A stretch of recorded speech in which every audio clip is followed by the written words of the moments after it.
Hello, everyone. You are listening to the Immersive Medicine Podcast. For our first episode, we are going to be covering the topic of what is immersive medicine and digital therapeutics. I can't wait for you guys to dive into this conversation with me and the rest of our group today. So let's get started.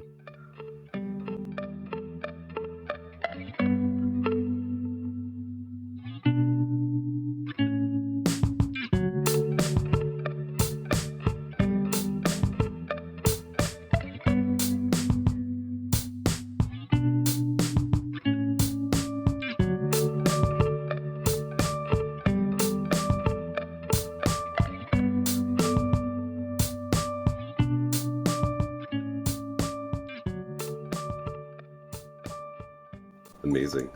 Great. It's so great to be here with you all today. I'm Cody. This is going to be our first episode, so we'll have to do some introductions today.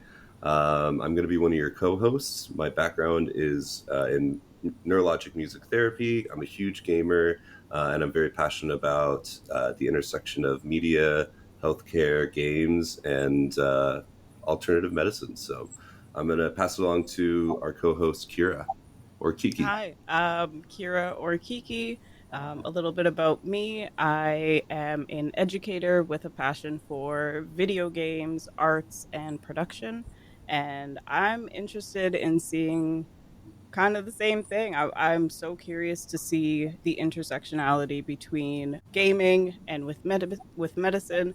I have seen the benefits within gaming and education. So to get into the medicine side, I feel like is going to be an awesome discussion. Awesome. And then I'm today, going to pass it on to Toby. Hey, my friends call me Toby. But on my license as an occupational therapist, I go by Hadijat Muftal Lady Jew. I'm an occupational therapist who loves to combine video games and therapy for skill development and holistically the benefit mentally for whoever's playing them. And I love to connect people to games. I feel like I chase the dopamine. I feel like when someone says I'm not a gamer, I'm like, let's really dive into that. But I love connecting people to games that speak to them intrinsically and motivationally. So that's about me. Yep. awesome. Yeah, take it away, Ryan. Go for it. Yeah, so I'm Ryan. I'm pretty new to the games world, but I'm learning fast. 4 years in the gaming industry, 20 plus years medical device. So I'm a therapy designer and have created a wide range of medical devices from autonomous treatment systems and robotic surgical devices for women's health. Did some home-based therapy for breast cancer survivors, neurostim work for amputees, specifically around vets and stuff like that to manage pain. And then tried to retire and saw what was going on from a mental health perspective. After we had done some mental health work too, so light therapy was a thing that I really got into and was part of putting out into the world, as well as some neurostimulation, deep brain stimulation for depression, and was on my way kind of to calling it a career. And COVID kind of got rolling in a big, bad way. And it became really clear to me that the 50-year mental health emergency we've been fighting with was a dumpster fire that was about to get a lot of napalm thrown on it. And unfortunately, I think that's what we've seen. So got really interested in what games could do as far as accessibility to care, affordability of care. How do we reach everybody and help them out from a mental health perspective? And so been doing that for 4 years now, and it has been probably my favorite and the hardest 4 years of my career, but it's been great. Amazing. Well, it's so great to have everyone here today. And I'm so kind of excited to hear everybody's perspective. We have such a unique kind of group of people here. And I think there's some really awesome and interesting conversations that are kind of in store for us moving forward. So thank you all for taking the time to be here and for our listeners and for me as well. And yeah, here we go. So like I said, today we're going to be really kind of going general into the topic of immersive medicine and digital therapeutics. So I guess maybe just kind of starting off with like a quick question is, what does everybody think of immersive medicine? Like what comes to mind? How would you define it? Or what is maybe your experience with immersive medicine and digital therapeutics? So, immersive medicine is the intersection between media or medicine, or sorry, media and medicine, right? Or specifically interactive media, where it becomes immersive medicine. It is a very broad ranging concept. It could be everything from a digital therapeutic, which we'll talk about in a moment, something where you're purely talking about using media as the drug or as the medicine or as the medical device, all the way to something that could be combined with pharmaceuticals. It could be combined in a surgical aspect. It could be combined with a medical device, but it has that component of utilizing media as a therapeutic delivery mechanism, potentially a prehab rehab sort of environment, that kind of stuff. So it's a broad container for all the ways that entertainment make us more bioavailable for our therapies. And I would agree with everything Ryan said. And I do like highlighting the experience with the medicine, and Hmm. how that can, because it's so broad. And also the word experience is so broad. It's almost like there's so many multimodal like ways that you can, you know, experience medicine. I want to highlight that because sometimes I feel like we forget about the experience and how that impacts someone long term, especially if you're thinking about carryover.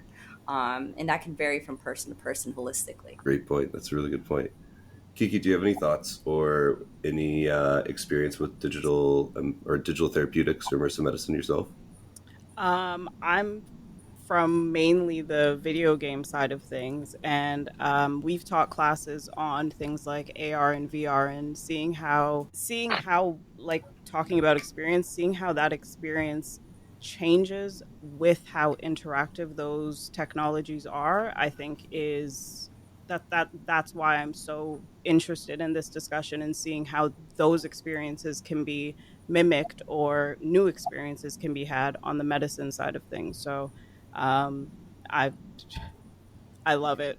That's great. If you're playing those games, I'm talking about the ones that get you very much in flow, very much connected to story, and allow you to grab agency, and have that amazing challenge condition. That thing that's not quite, it's hard, but not so hard that you don't wanna, and not so easy that you don't care. If you're living there, that you have experienced immersive medicine. I think that's going to be the biggest part of Mm, the conversation we need to have. The Yeah. games are themselves very much therapeutic, at the very least as a therapeutic delivery mechanism. And I don't just mean as an inducement from the idea of, oh, if I do this thing that's good for me, I get to do something that's fun. I'm saying the fun and the play has a portion of that therapeutic delivery or that medicine right in it. And what we're seeing is it makes you more bioavailable to the rest of the therapeutic. Not only do you want to do it, but you learn it faster, and you adopt it quicker, and it puts your body in a space where you're just literally more treatable. yeah. Yeah, I love when you highlight that just right challenge or the flow state when someone gets into this, it's uh the flow state is the best way I could describe it. You're in a state of like a in like an immense but also like an open site of like learning. It's not too easy, so like Ryan says, that you shut it out, and it's not too challenging so you don't shut down. It's just that it's like, when you're running or when you're doing a sport and you get into the zone, it's getting into that Hmm. zone that makes it, but that's the sweet spot, right? Where you can intake information and you can have like a great impact on your life. I love that thought. And the thing about gaming, right, is it's ubiquitous. There's 3 billion plus people doing it. When Toby talks about running and getting in the zone, some of us do. Some of us only run when we're scared, and and some of us get outside of the zone. So some people get a runner's high when they're running. Other people get a runner's anxiety when they're running because Mm. we're set up different. But what's interesting about play, the way our brains are set up relative to play, is we all have a universal response to the play mechanism. We don't all want to play the same thing. We won't all agree on what's fun. But when we hit that fun level and then we land at that place of flow, and we know we're in flow when we've lost track of time, Hmm. right? And if anybody's lost a little track of time in a video game, I mean, I don't think if you've got one you love, that's exactly what it is. It's a time machine forward, right? Where you wake up 3 hours later, certain that it was 15 minutes the last time you checked the clock. I mean, you're in that space, and when you're in that space, I think what Toby's describing is it's sort of that. Sometimes it's called the Tetris effect. You're there, you're aware of what's going on and what's going on, but you're not really meta cogniting for the most part. Mm. You're pretty much into the thing in the moment. This can happen with all sorts of media. You can get in flow with a song. I mean, I was bopping to what you got there, Cody. So that wasn't, and you can get into flow with a movie, but interactive media, when done right, pulls you in a place that is really almost second to none, and that starts to change really everything about what's happening with you physiologically in your brain at the moment, emotionally. It changes these sorts of things, and it's super important. The weird and crazy overlap is it turns out that to do it and do it really well, there's only one group of people that have nailed this, right? And it's the folks that make video games, and I mean it's the masters. I mean, to truly, and it's the same thing when you talk about music, Cody, and your background, right? And lots of people play music. I play guitar. I can do that sort of thing, but I don't mesmerize necessarily, right? But you go to a Pink Floyd concert, or you go see, I mean, pick anybody you want. Tripping Daisy, like go all the way over, to Polyphonic Spree. I mean, if for some people, it grabs that thread and it just takes your brain along with it, and that's usually done by people that are just really talented. And I think that's what we've seen in gaming is this massive overlap between the fact that you can get people heavily entertained and heavily in a play-based state. And it turns out we just learn best in a play-based state. It brings me to a memory of playing we played Satisfactory for the first time a while ago, like right when COVID hit. I thought you were going to go with Satisfaction and the Stones. I was like, it didn't happen at all. No. I wish. No, but we played this game called Satisfactory, and there was something about I was playing this game with my fiance and like a friend of ours, and then I think only 2 days have passed. Up to like 3 days have passed.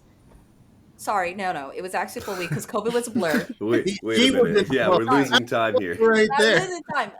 That's why, because we were so fascinated. Like, we put in 40 hours during a work week. And we were like, where did the time go? Mm-hmm. Absolutely.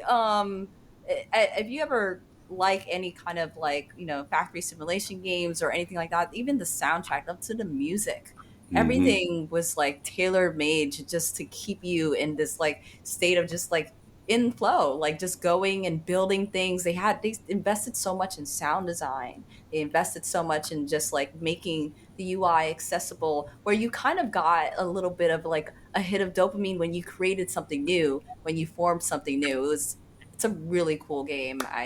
If you do like that kind of stuff, it's the bee's knees. You should definitely try it. That's a great example. Barney, I like how you in chat there, so I'm going to check that out for sure. Oh yeah, we'll have to check it out. Sorry, I like how you tapped on the sound aspect, because I think that's a huge part when we're talking about these experiences and this immersion. It's including all of these different senses. It's not just that one level of experience. You're engaging your not just the visual, your auditory, you're engaging. I'm waiting for them to engage and incorporate smells. I think that would be cool.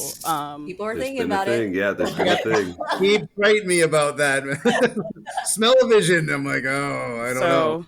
I mean, the smells can be, there's two sides of that. Not everybody likes the same smells, but there's so much of our memories even that are triggered by smells. So much of our experiences. People can smell when it's going to rain. Someone loses a jacket, and you're like, oh, I know who that is. That's this person over here. And it's you've never gone up and sniffed them per se, but it's that's how impactful the smell is. Something that's not right. I mean, I'm speaking from experience. I lost my jacket last week at a work event, and one of my coworkers literally was like, "Oh, I know this is yours because." That's awesome. I mean, Cody, you could. That's your world, right? You could speak to that, Yeah, there's so much here that I don't know. I've been wanting to unpack a lot of things you guys are talking about, because so much you guys have been sharing in terms of flow state and immersion, and finding that right. I would call it almost like an arousal level of engagement for an experience is such a thing that we strive for in music therapy, and working as a clinician is trying to get somebody into that therapeutic zone, essentially, to where we can actually start working on the key points and goals that we're working on, instead of just regulation, or instead of just getting them into a state where they can operate or make these cognitive decisions. So a lot of that is already happening Yeah. in, you know, existing therapies that are using media, but where it's not in a digital format, right? It's this individual person to person experience. And so I think there's so much potential, like we're talking about with digital Yes. therapeutics, to then reach in terms of accessibility and be able to impact people who, you know, don't have time to get into a one-on-one session with a therapist, but they can still receive that therapeutic experience on their own, through a device, through some guided, you know, training. I think there's a lot of, you know, amazing potential there. But another really cool thing, what Kiki was saying about smells is I like have one thing to put to that when you're done. smell Really is cool like fact. the only sense that is primal, that doesn't go through the thalamus and is like directly related to the brain. And so it doesn't go through, you know, the gateway essentially of what is the smell. It's a primal sense that is directly tied to our brain. So it's such a great, I think you're saying, like, there's so much potential there for us to tap into these like sensory immersive experiences to then take the immersion to a whole nother level. So, fun fact, because I do dabble a little bit in the VR like social community.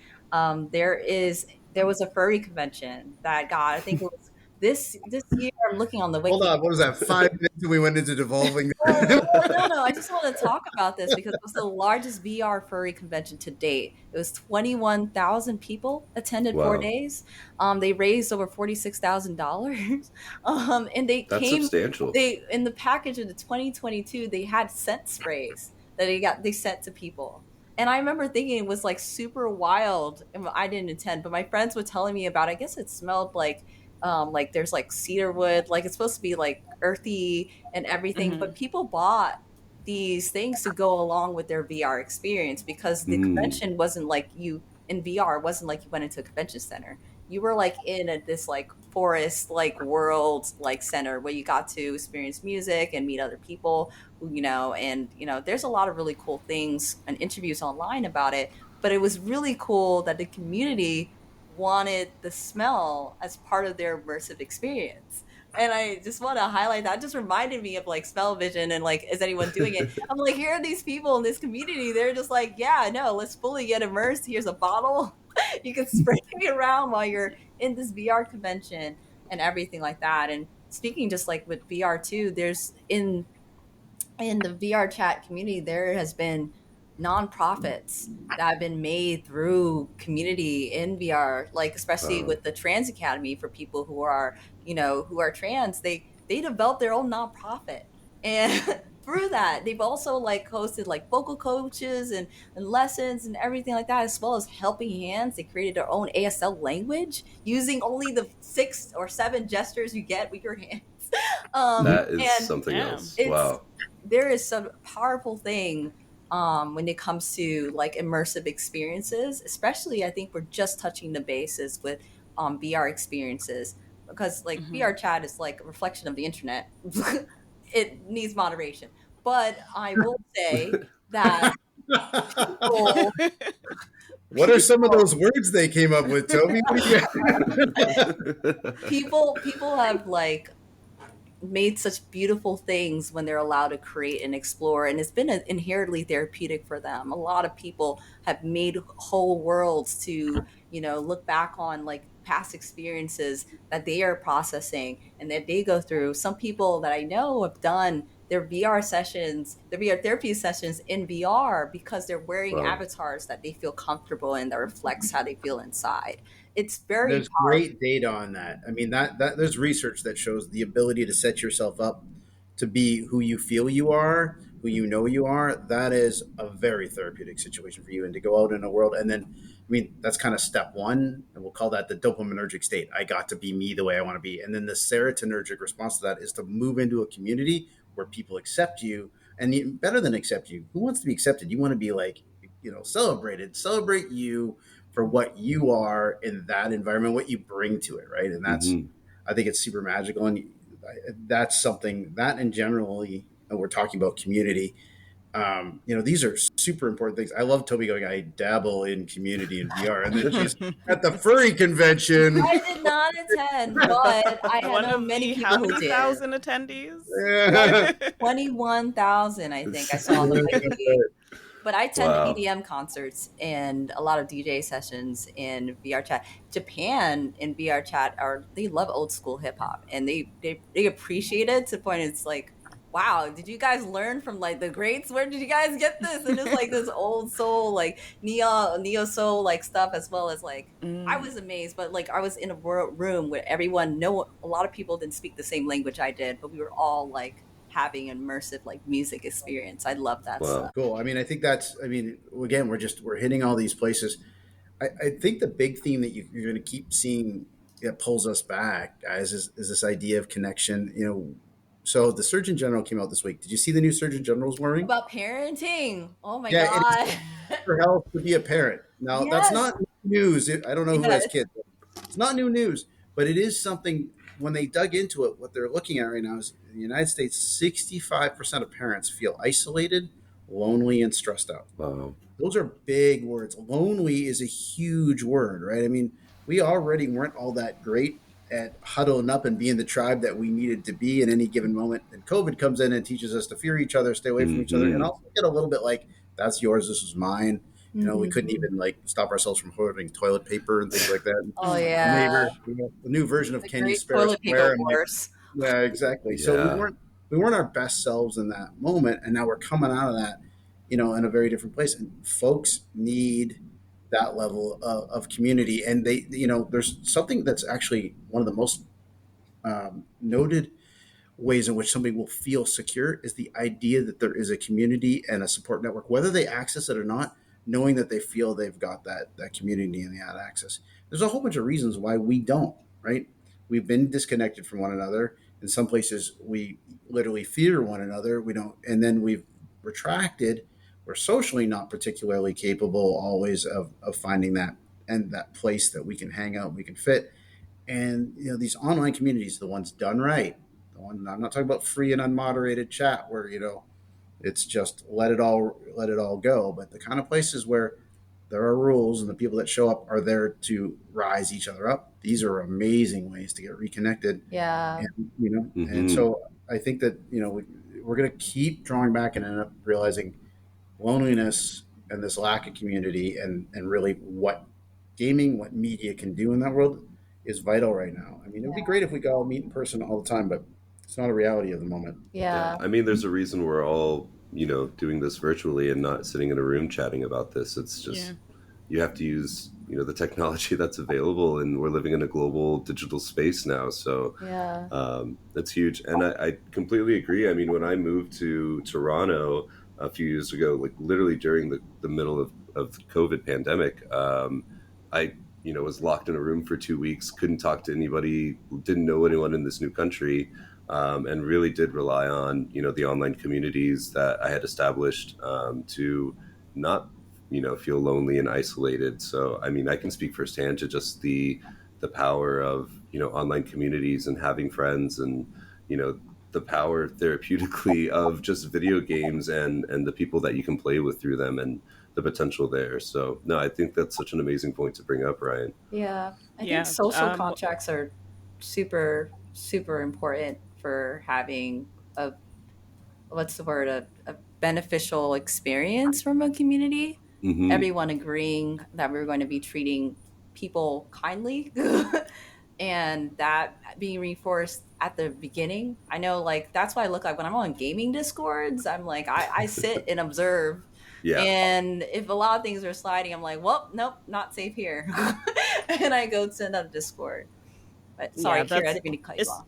No. Especially, I like that you brought up Discord because I'm kind of in the same boat. It's like you don't know how that space is moderated. You don't know if it's going to be moderated.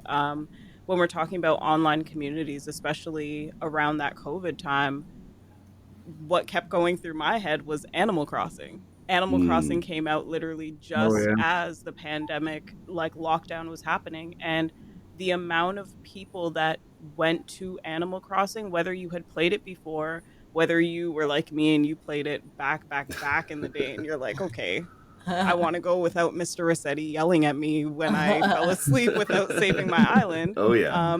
Yeah, like a lot of people went to Animal Crossing because it allowed you to go to, you could be isolated on your island. You could share your code and have people come over. You could really decide who you want to interact with, and you could go around the island, you could do different things. There were different events, like global events happening, so even though you might not have friends that you knew to play that game with, you could still participate in these global events. And there were so many. I'm part of like 3 or 4 different discords specifically for Animal Crossing. Like, it's so I think that was huge with allowing people to still share and feel that sense of community, even though everyone was like, you can't leave your house. So That game, that game is amazing, right? Like, yeah. so the data on it, what they've got 30 years of longitudinal data now on people who play that game, and they're just happier people. Yeah. If you lived in that community for a period of time long enough to understand the things you just said about the game, if you've been there, you're going to be higher percentage likelihood happy, higher percentage more of the time, that's just crazy if you think about that.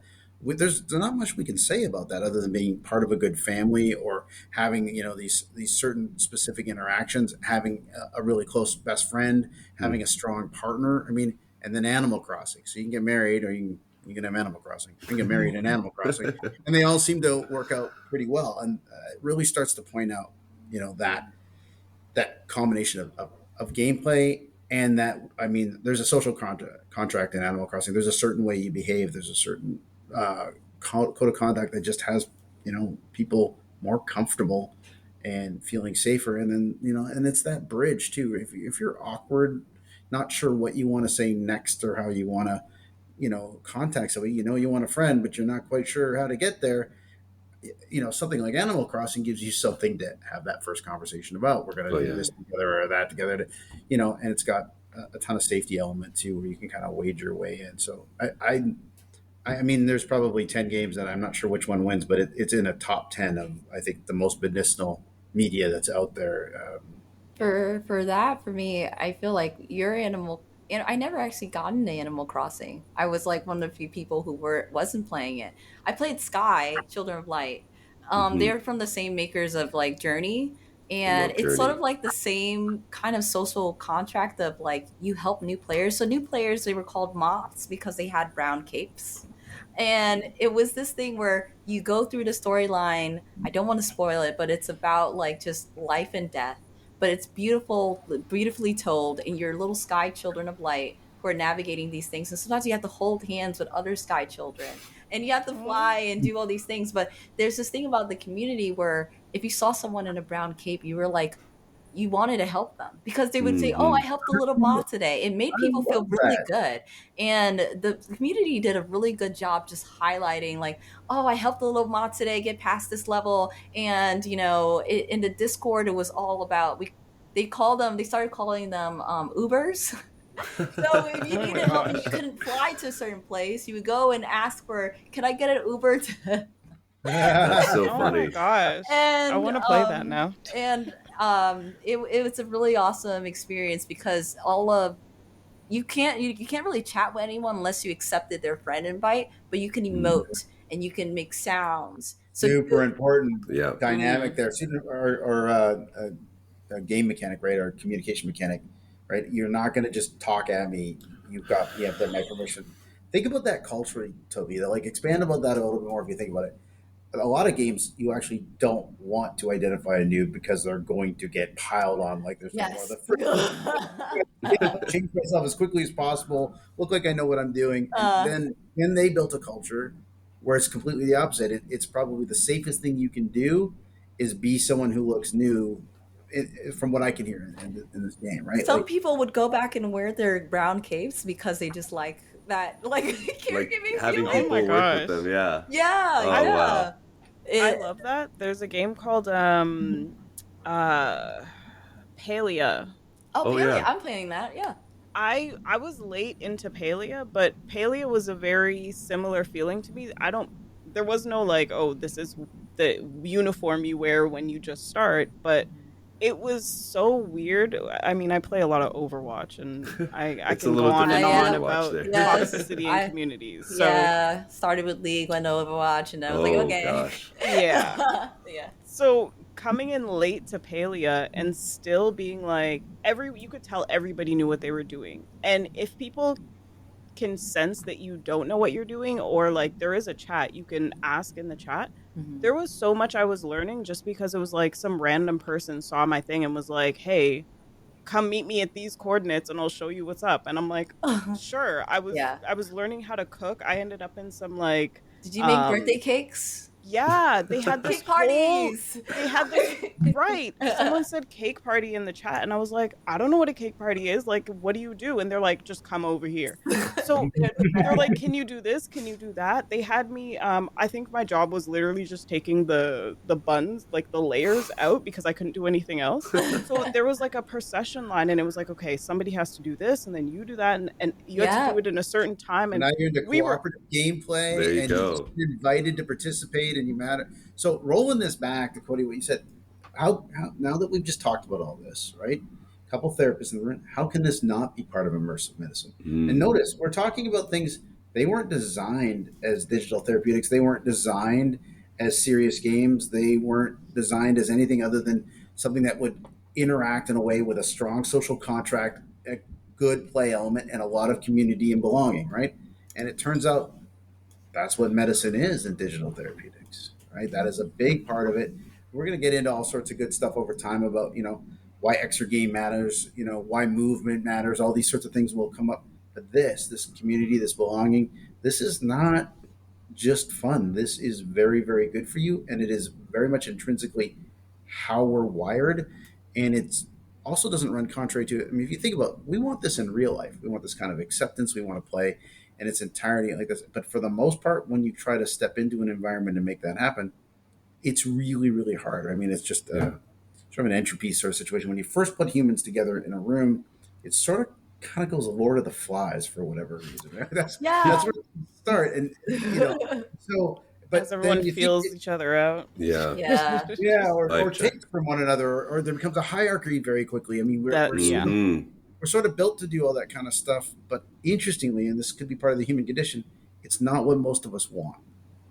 In fact, as we see more and more, we're talking about like what is neurodiversity, what is it is to be neurodivergent, and the rest of it. I think it's going to land one day that normal is the 1% to 2% that has been able to take that top of the pyramid and tell us all what normal is. And a lot of the sadness that's running through the rest of us is it's discordant between what we feel we want and what we have to do to live in that pyramid environment. Right? I think, there's all sorts of things that makes neurodiversity. I'm not taking away from someone that's, is barely verbal and on the spectrum and what it means to go through that. But a lot of us are quite different, really, and we don't have a lot of places where it's okay to be different. Yeah, a lot of structures and systems are not built for our minds. And I think our minds, that's the point. Who's our? Because I think it might be most of us. Well, right? I identify as neurodivergent. And what does norm mean? What does normal mean if not just like what someone is presuming as an average? Yeah. Well, Kiki, for me, what normal meant when I was little is pain. Right? Is? Like over and over and over. Pain. I just couldn't. Okay. I couldn't be the things that normal was supposed to be. So normal meant scary. Normal meant masking. Normal meant hard and confusing and all that kind of stuff. And that's the point is I think that there is, if you look at these hierarchical structures that are running around us, all the way from the time that there was an idea there's a king, or there's a very orange man running around, all of which people think are anointed by God. And you're like, okay, why am I not anointed by God? How did you get on the pyramid? Right? I can relate to that. It gets a little uncomfortable pretty fast that you don't belong at the top. And so these flattened environments, and sorry, Toby, I'll get out of your way here in a second, but these flattened environments, like the one you're talking about here, it's like, hey, we're glad you're here. We're glad that you're part of what we're doing. Let's make a cake. You're like, I mean, think about it really. It's a virtual cake. You're never going to taste it. But what is it? So where's the intrinsic value? It's the belonging. It's the connection. It's the flatness. There was no pyramid that day. If anything, you might have been celebrated for being new, and that was kind of fun. That stops happening after like kindergarten. It was cool to be the new kid. Grade 1 maybe. By grade 2 or 3, or standing up in front of the classroom, things weren't comfortable anymore. And after a while, that pyramid had been established, and you had to come in and fight your way up to the top. And or not make it right. And the closer you could get to normie behavior, at least when I was trying to chase that pyramid, the higher you could get. So that was, I think, the flattening of all this is then, and this idea of accepting that what's normal is to not be normal, and then we start to get into a really different environment. And some of these cultures, it happens in companies. Trust me, in Deepwell, nobody's normal. There is not one thing normal about Deepwell, which is what makes it fabulous, right? And but there's other places you go to work, and it's where like innovation and creativity goes to die, and it's got that sort of that very very operational feel, and low levels of creativity, tons usually of organization, and a lot of these pyramid looking things. Sorry, Toby, I jumped over you there. It's okay. I just wanted to speak about my experience with normal. My experience in normal, I think, was more centered in like confusion and sadness, and it's because I felt like, and I think it's really sad but cool that I could see it also in other children when I worked with children in pediatrics. They would come and be like, why is this so hard for me? Like, why is it so easy for everyone? And it wasn't because they weren't putting like work into it, and sometimes they had to put It's the more opposite. work. Yeah. The harder you work, the farther you get away from where normal is. Yeah. Weirder it gets, right? So you're trying harder. Yeah. I think that I experienced that to the point, Toby, that I started being, so I was a neurodivergent before they could diagnose it. So I went to school in a time, I was born in 72, right? So I'm way old compared to you guys. And, they didn't know what that was. So they thought it was deviance, right? And after a while, it got easier to be accepted. As a deviant, I could accept the fact that people didn't like me. I'm the bad guy. And the bad guy isn't liked by people, because really what I was is this guy desperately trying to be liked, and while trying really hard to be liked, not being liked. It's way easier to accept, oh no, I'm not going to try. I'll be the thing they say I am. Because if you're trying so hard to please, and as a net result of that, you're actually getting farther and farther away from your net goal, that's exactly the kind of conversation that you guys are talking about. I got like 5 minutes. It just popped up. I got to go see Ed Freeze, which I'm very excited about. He's no problem. Yeah, no, this has been a really great conversation. Can I describe quickly what a digital therapeutic is? Oh, sorry. Really quick, Kiki, can you relate to having a student that you felt like they were neurodivergent, and they were asking the questions, those big questions like why is it so hard, and you had to be like, oh baby, you just think differently.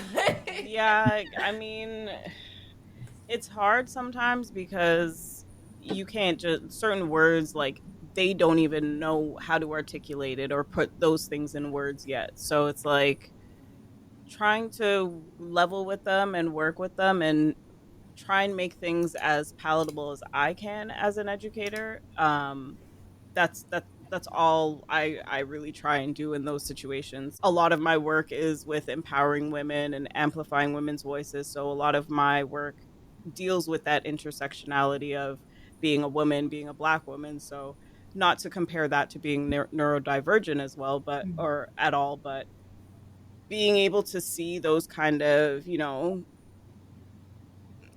don't even know how to put it in the right word now, but yeah, just being able to be empathetic and being able to understand that not everybody starts off at with the same resources or with the same tool set, I think is super impactful. So yeah, it definitely comes up, but it's always no instances is going to be the same, right? Yeah. It's really notable what you're saying. Yeah. I mean, I think being female and being neurodivergent are almost the same things in many cases. Like it's harder to, that top of the pyramid isn't necessarily available to you right off the get go. So if you're female and neurodivergent, well, hang on, Toby, what a ride that's going to be, right? You start stacking. I do want to do this thing super quickly though, because this is a really important question that Cody asked, and I'm going to read you guys because it's really important for what's going on right now in digital therapeutics. Digital therapeutics, these are defined, right? They are evidence-based therapeutic interventions driven by software to prevent, manage, or treat medical disorders or disease.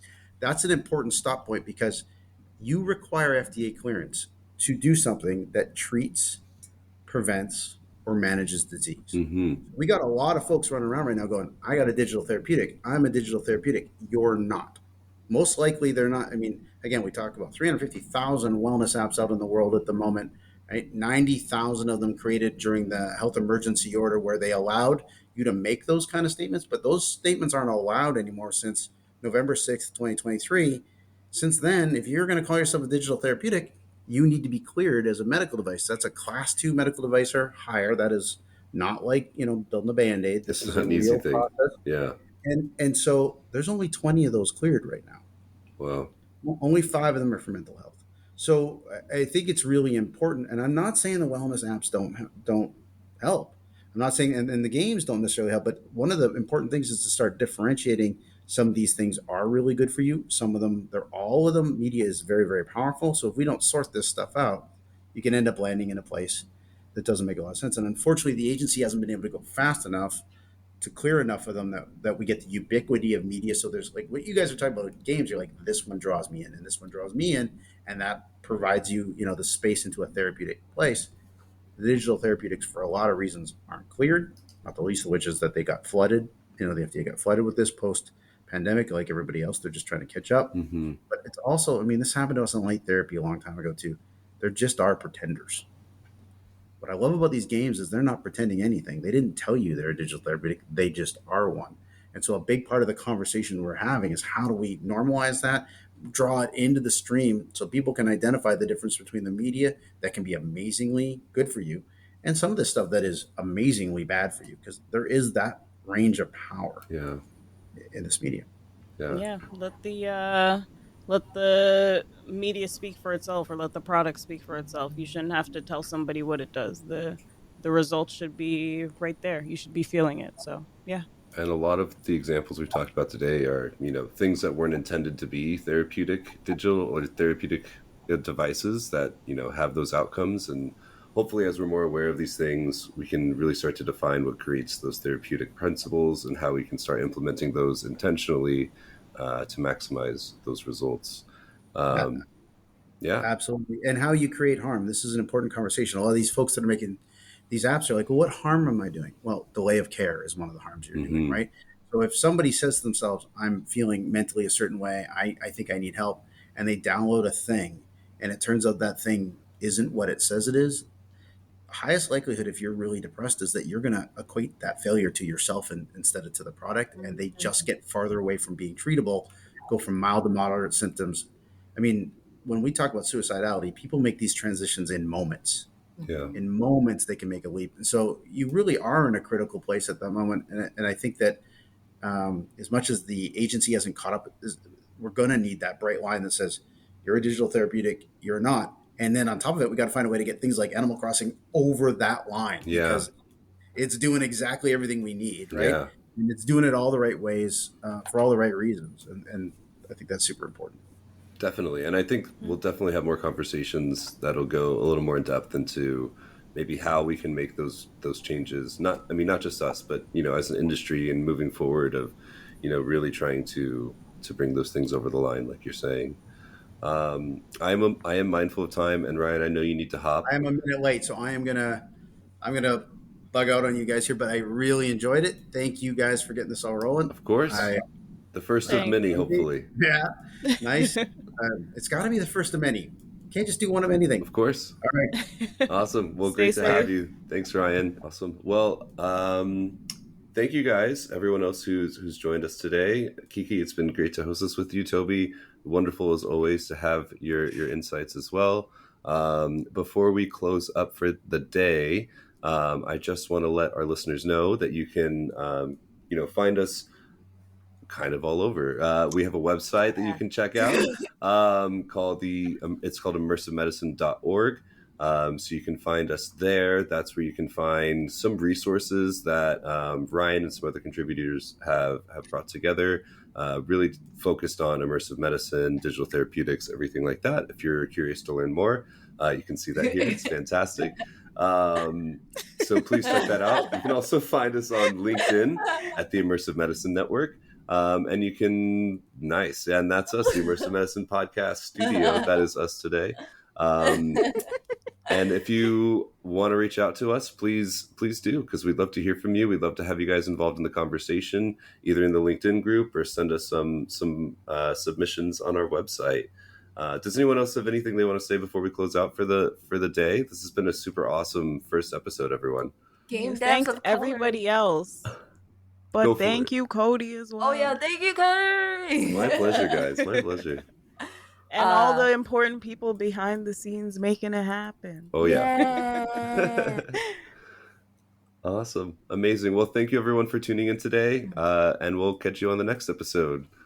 Have a great one. And thanks for listening to the Immersive Medicine Podcast.